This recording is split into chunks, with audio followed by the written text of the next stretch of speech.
Now, there are three key metrics that ultimately drive the economy. The first one is unemployment. And the goal that the government has and the Fed has is to keep unemployment under 6%. And you can see here that going all the way back uh, to basically 2015 or 2015, we've been under that 6% unemployment rate, other than for a brief spurt during COVID when nobody could work. All in all, the economy has actually been held pretty good since the Great Recession, because this is what we saw back during the Great Recession, where we saw unemployment rates get up near 10%.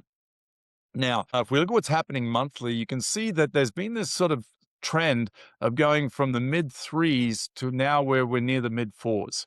So we've seen the job market cooling down, and obviously the Federal Reserve is keeping an eye on that. And if we look at how that plays out on a national basis, what you see here, so we're in at 4.3% unemployment in the state of Washington, which is right below the 4.4%, which is the national average.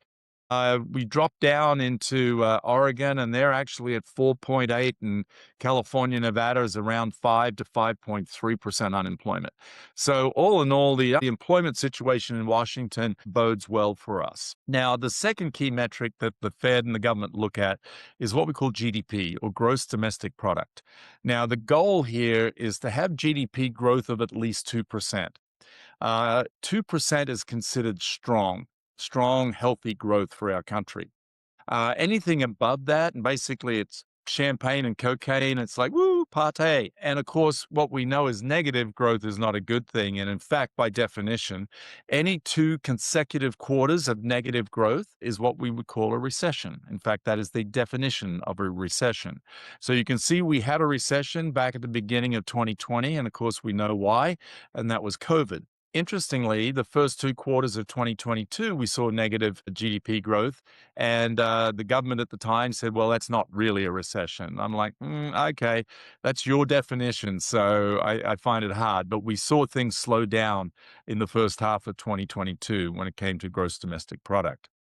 If we look at last year, honestly, you see that we had negative growth in the first quarter through the third quarter. Basically, the economy's on fire. Unfortunately, those numbers aren't necessarily really telling. And the reason being is that the numbers are artificial based on the way industry and importers and exporters have responded to the tariffs that have been levied.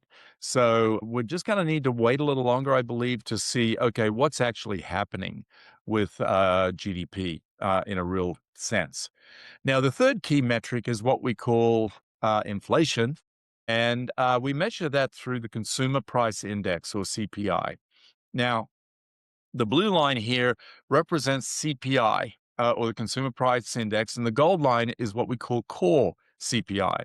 Now, the difference between those two is in core, we strip out energy and food. And the reason for that is that typically energy and food tend to be volatile. And if there's a hurricane in the Gulf and they have to close down some refineries in Louisiana, guess what? We see price of gas spike.